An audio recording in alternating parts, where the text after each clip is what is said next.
Olá, minhas queridas membras, meus queridos membros. Muito obrigado por vocês fazerem parte desse grupo que está disposto a me ajudar a fazer jornalismo.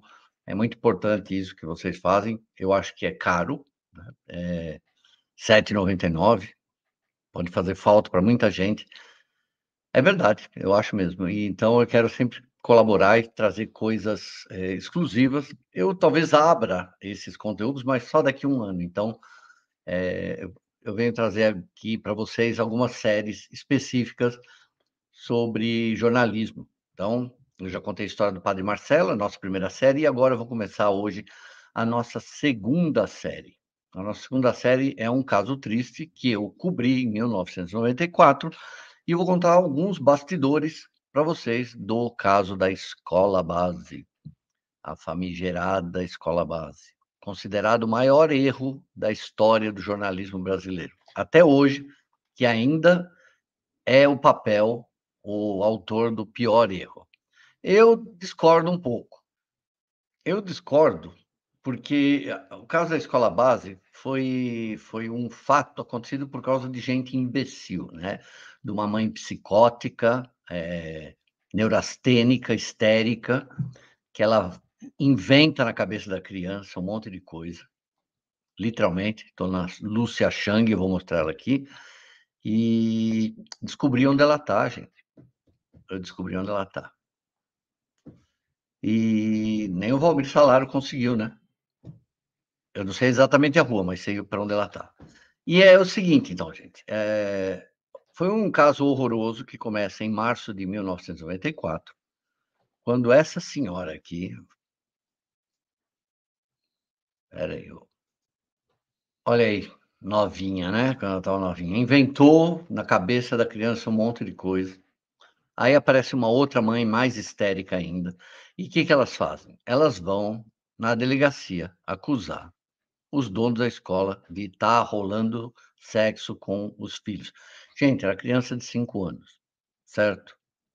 Essa senhora é a culpada de tudo, né? Ela é a primeira culpada. Sumiu. Hoje mora no Japão, tá lá escondida. Não tem rede social, usa uma rede falsa aí, tentei entrar em contato, tá escondida lá. A outra mãe chama-se Cleo Parente, conseguiu tirar até as fotos dela da internet, gente. Quer dizer, destruíram a vida das pessoas e se esconderam. Uma mora no Japão, a outra está por aí, né, sumida. O que que acontece? Essa dona Lúcia aqui inventa um monte de coisa na cabeça da criança, inventa mesmo, gente. Ela implantou ideias na cabeça das crianças. E ela faz o grande azar desse casal Shimada, gente. Os dois morreram, né? Ela morreu em 2002, ele em 2014. Ele teve 2 infartos. É horrorosa a história. Eles vão lá e vão falar com quem, gente? Quem é que eles foram procurar? Elas, né? Edélcio Lemos, que já na época era conhecido como um delegado fanfarrão, exibicionista, narcisista, queria sempre aparecer. Quando ele via uma câmera na frente dele, gente, era isso aí, ó, que vocês estão vendo. Certo? Elas foram procurar ele e esse cara começa toda a história, né? Ele faz o registro do BO. E, obviamente, como vocês assistiram aí no Globoplay, para quem assistiu, né?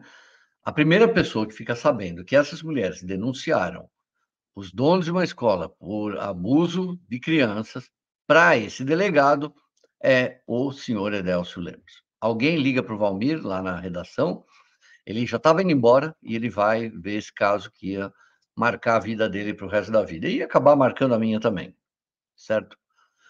Vamos lá. Então vamos lá à parte que me toca. Entre março de 1993 e março de 1994, eu morei em São José do Rio Preto. Eu era editor assistente do caderno da Folha de São Paulo, lá em Rio Preto. Era um período de regionalização, né? Tinha a Folha ABCD, que obviamente era no ABC, tinha a Folha Sudeste, que era na região de Campinas, tinha a Folha Vale, que era na região de São José dos Campos, tinha a Folha Norte, que era São José do Rio Preto, e ainda tinha a Folha Ribeirão. Bom, Eu fiquei lá 1 ano e voltei para a Folha, porque eu não aguentava mais, né, aquele calor da cidade, e o trabalho era exagerado, e aí eu pedi para voltar para a Folha de São Paulo, e queria voltar a morar em São Paulo. E volto, e chego na Folha, no início de abril. Estava pegando fogo o caso Escola Base. A Folha estava dando matéria, muita matéria. Começaram a ter baixarias inacreditáveis, e aí começava matérias como essa aqui do NP, né, Kombi era motel na escolinha do sexo.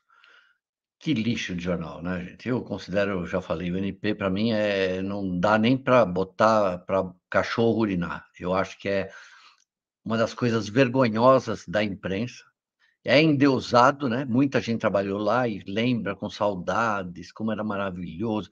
Era um lixo, gente. Esse jornal acabou com a vida de muita gente. Olha os títulos, né, olha aí. Isso aqui era Folha da Tarde, gente. Eu acho que esse aqui era, não, essa é a Folha da Tarde. Folha da Tarde era mais moderada. Isso aqui era o NP também. Então, ninguém tinha apurado nada, simplesmente 2 mães vão lá, fala para o delegado, esse delegado chama toda a imprensa, conta para todo mundo. Tem jornalistas na época que perguntam, né, alguns jornalistas perguntavam: "Mas o senhor tem certeza disso?" Ele fala: "Não, já tenho todas as provas".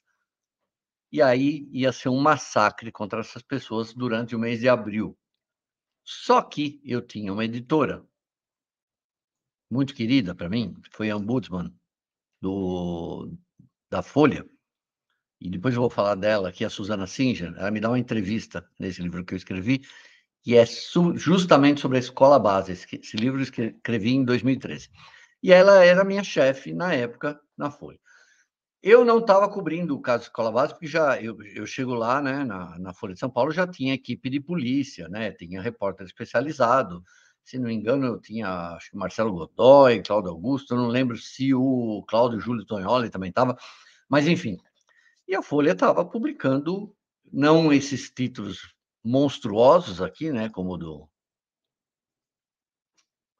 NP, né, ou esse, mas estava dando e estava acabando com a vida das pessoas, as pessoas foram perseguidas, apedrejadas, olha aqui, o Maurício era o motorista, né,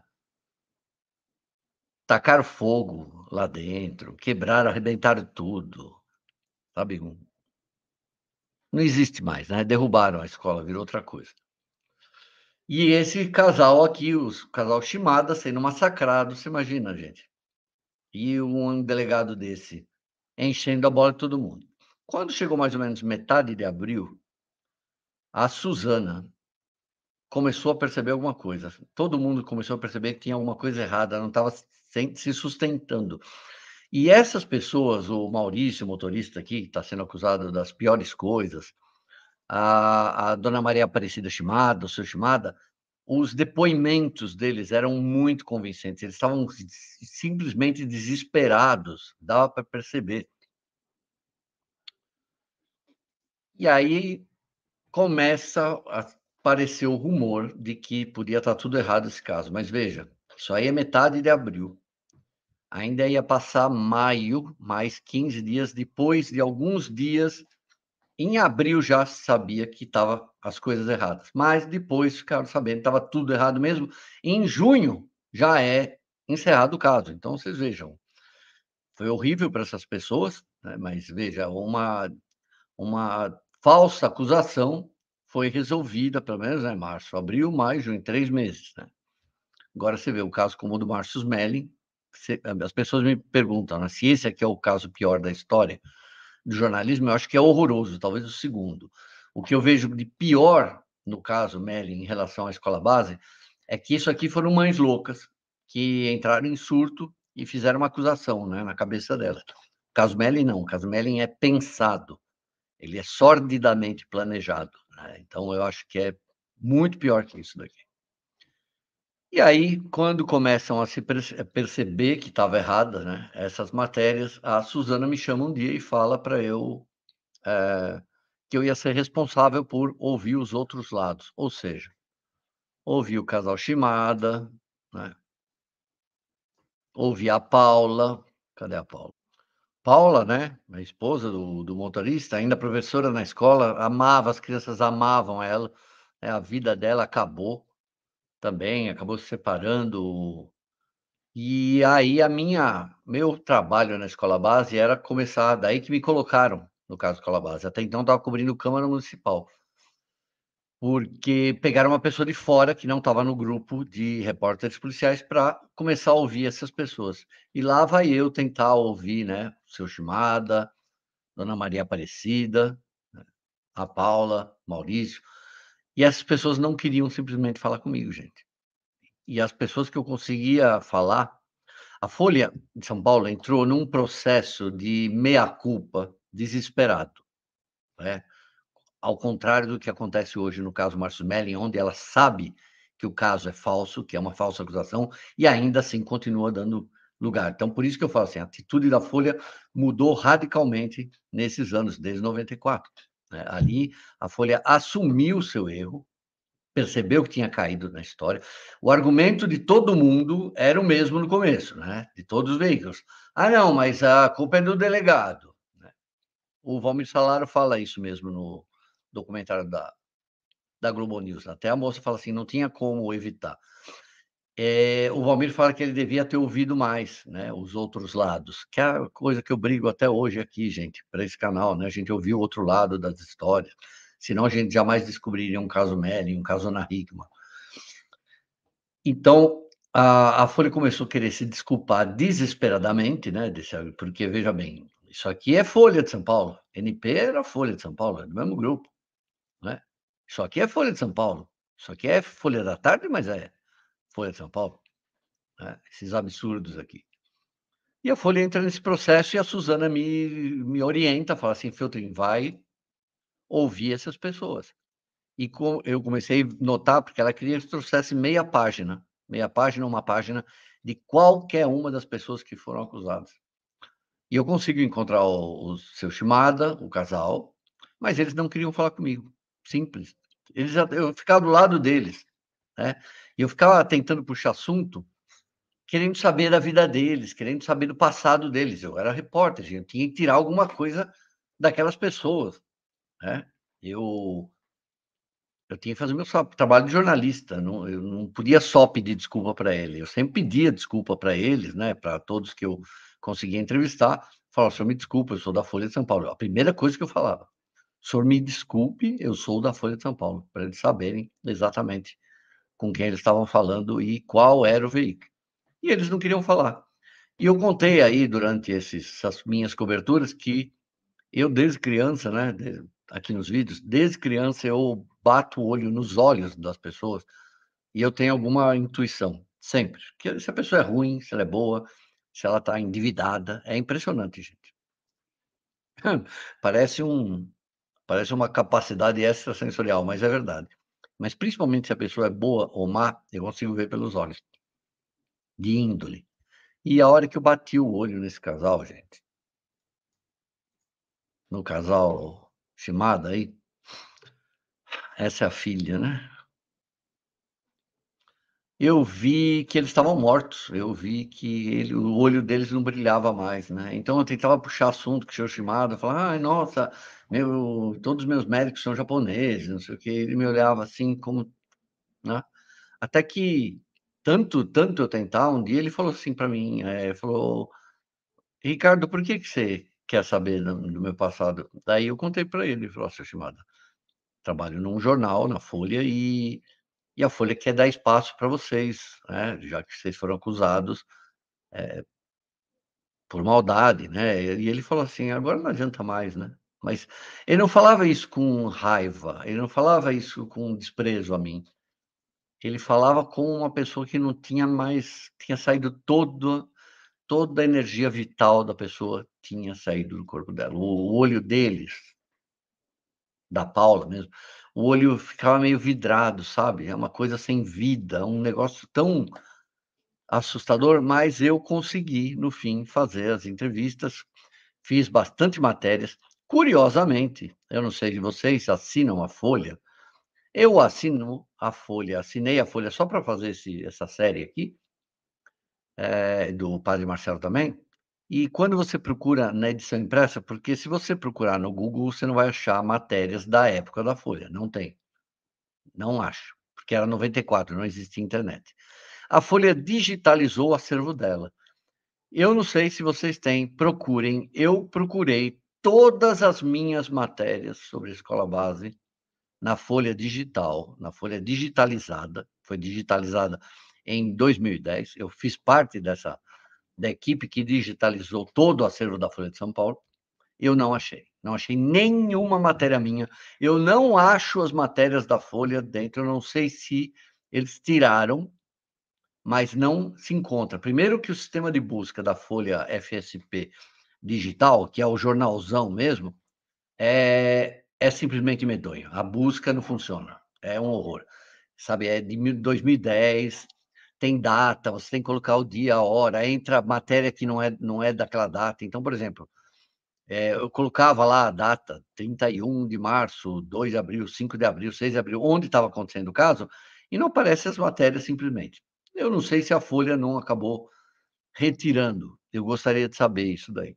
Mas de qualquer forma, eu fiz muitas matérias, e essas matérias não estão disponíveis. Elas não estão na internet, porque não existe internet, e também não estou achando lá no arquivo da Folha. E aí foi até junho, gente. Isso daí, a Hebe Camargo tinha feito, né, vocês sabem, uma introdução falando da escola. E olha, a Hebe Camargo, eu vou falar para vocês, de todos os apresentadores que usaram esse caso aí da escola base para fazer sensacionalismo, a Hebe Camargo foi uma das mais, ponderadas. Ela ficou horrorizada, lembra que ela fazia um editorial antes de começar cada programa? Ela mandava uma mensagem, um discurso político, reclamava de alguma coisa, protestava. E ela fez um protesto quando surge a escola base, mas extremamente ponderado. E depois, por causa disso, ela consegue levar o casal Shimada até o programa, né, em rede nacional. Dá para ver que os dois estão horrorizados, né, com o que aconteceu. A vida deles acabou, de todos, né? Seu Shimada teve já infarto ali naquele tempo mesmo, morreu agora em 2014 de novo do coração. A dona Maria Aparecida morreu de câncer, né? Um câncer que começou, acho que apareceu um ano depois desse caso, mudou a vida de todo mundo para sempre. Então, esse é um dos maiores erros da história do jornalismo.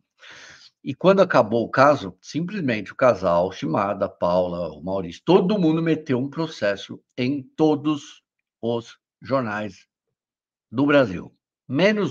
E olha, esse jornal não deu uma única linha sobre o caso de Escola Base. Para vocês verem, né? Todo mundo culpando o delegado, todo mundo culpando as mães, que todos tinham culpa, mas existia um jornal em São Paulo que teve a decência, a, a, a esperteza, né?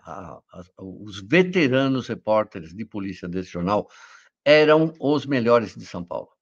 Era só fera que tinha lá. Tudo bem, aquelas pessoas que trabalham há 30 anos na área de polícia, conhecem todos os delegados, conhecem absolutamente tudo o que está acontecendo, falam, vão nas delegacias, conhecem policiais, enfim. Logo que estoura o caso, o Diário Popular não dá absolutamente nada, né? Porque os repórteres conheciam o senhor Edélcio Lemos. Aliás, que ele fugiu, né? Não quis conversar com o Valmir Salar. Eles conheciam, já sabiam como ele era espetaculoso, né, um cara, meio egocêntrico, adorava a câmera, queria ter o nome deles nas matérias quando tinha algum crime ali na delegacia dele, mas esse jornal simplesmente não deu a história. E vocês não sabem o massacre que ele passou a ter naquele mês inteiro de abril, porque, os leitores exigiam, teve gente que cancelou a assinatura. Gente, isso aqui é 1994, tá, não tinha internet, era jornalismo impresso era muito forte, e o Diário Popular era um jornal muito forte, muito popular mesmo, né, não era muito caro, e tinha bastante variedade de coisas, uma linguagem simples, e a área de polícia deles era de fera. Então, eles foram contra a corrente, gente. Nenhum veículo do Brasil, o único de todos, foi o Diário Popular a não dar uma linha sobre a escola básica. Porque quando o cara começa a falar, o Edélcio, O repórter de polícia falou assim: "Olha, essa história é louca". Ele conversou com essa Lúcia Cheng aqui, né, já viu que tinha inconsistência, a mulher parecia que ficava mudando as versões. No mesmo dia lá, então todo mundo deu aumento de salário, a Globo, vai para o Jornal Nacional, Folha de São Paulo, TV Cultura, tudo onde vocês imaginaram, esse casal era perseguido em todo lugar que eles iam, tiveram que mudar de cidade. E o jornal Diário Popular não deu, que é uma coisa realmente admirável. E para a gente ver que, a gente está falando que era impossível errar, tá aí, ó, tá um veículo que infelizmente acabou, depois ele foi, assumido por um executivo aí competente, aliás, um executivo que é especialista em corte de pessoas, onde esse executivo passa, tinha demissão em massa, né, ele passou pelo Diário Popular, transformou essa marca centenária num jornal chamado Diário de São Paulo, que era uma porcaria, que perdeu a liderança do jornalismo popular para o jornal Agora São Paulo da Folha, uma liderança nas classes C e D ali, o Diário Popular teve por, sei lá, 50 anos. E quando esse cara entra lá, ele muda o nome do jornal, afunda o jornal, perde a perde tudo, perdeu a qualidade dele, enfim. E aí, para terminar aqui, a história da Susana. Eu entrevisto a Susana no final do meu livro. Olha, se vocês quiserem, vocês acham aí na Amazon usado, os novos já eram, né, acabou. Mas outro dia eu comprei, gente, um desses aqui, você acredita que veio com o meu autógrafo aqui? Para o Wilson, leia e tome cuidado, eu escrevi. O Wilson, que eu não faço a menor ideia de quem é, vendeu para um sebo e veio parar na minha mão de novo o livro que eu escrevi. É um livro curtinho, olha, gente, 109 páginas, você lê numa tarde aqui.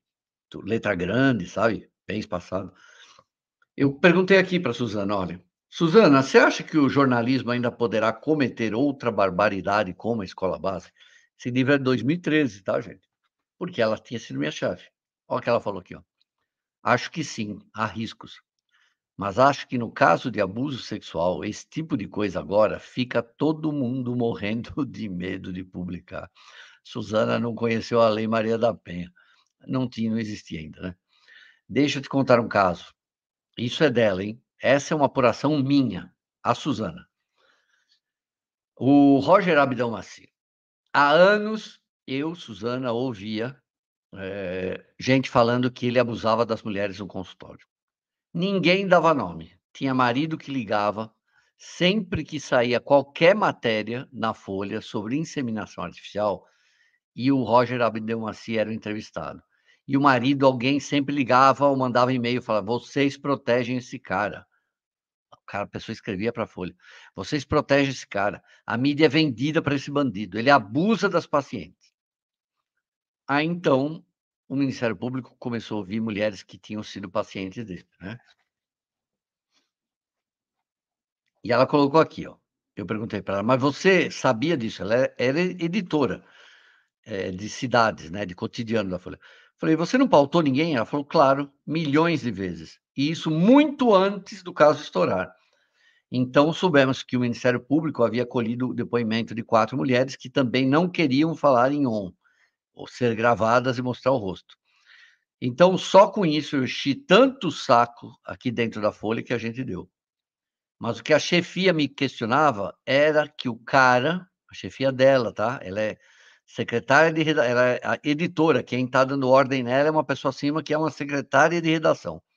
O que a chefia me questionava era que o cara era uma sumidade, que era rico, que só tinha mulher sem nome fazendo acusação. Mas eu briguei muito e saiu. Mas como saiu? Não foi capa de cotidiano, nem saiu a foto do Abdelmaci. Saiu uma foto só da clínica. Para piorar, a Veja não deu no fim de semana seguinte ao furo da Folha. A gente estava sozinho durante uma semana na cobertura. Então, mais mulheres começaram a ligar. Finalmente conseguimos uma mulher, a Vânia, que falava em on, e o que acontece era que ele mesmo, o Abdelmaci, dava entrevista para a Folha dizendo: "Ah, isso é um absurdo. Olha o lugar que eu trabalho. Olha como eu sou bonitão. Vocês acham que eu preciso disso para conseguir mulher? Veja só, né. Então ela falou, a Suzana, que em 2013, que as pessoas iam ter medo de dar matérias sobre abuso sexual, né, e a gente vê que isso virou agora essa tragédia. Mas é curioso, né, para você ver, a Folha foi também a primeira empresa do Brasil a pagar a indenização. Ela fez um acordo com as famílias e ela pagou a indenização. Eu lembro que até uns 7, 8 anos atrás ainda tinha jornal recorrendo, emissora, porque eles processaram todo mundo, né. Todos os advogados aí do Brasil vieram trabalhar pro bono para ganhar uma parcela aí do que eles tirassem de indenização. Mas não adiantou nada, né. Adiantou a indenização? A vida dessas pessoas acabou para sempre. Eu, como repórter, vi aquelas pessoas mortas na minha frente, né, mortas, andando, só estavam respirando, mas estavam mortas. E eu fiz esse trabalho horrível que foi, ter que ouvir pessoas que tinham sido acusadas falsamente. E esse caso, no fundo, é um caso que me fez pensar quando aconteceu o caso Melling, porque eu, dessa vez, tinha acusado a pessoa também. Eu tinha feito textos criticando a Globo, pedindo a proteção da Dani Calabresa. E aí eu descobri que aquilo estava errado, então eu me mirei no meu erro, né, que eu estava cometendo, com um erro que meus colegas tinham cometido anos antes, né. É isso. Gente, próximo eu vou falar sobre o acidente da TAM de 1996, um caso escabroso que eu cobri também.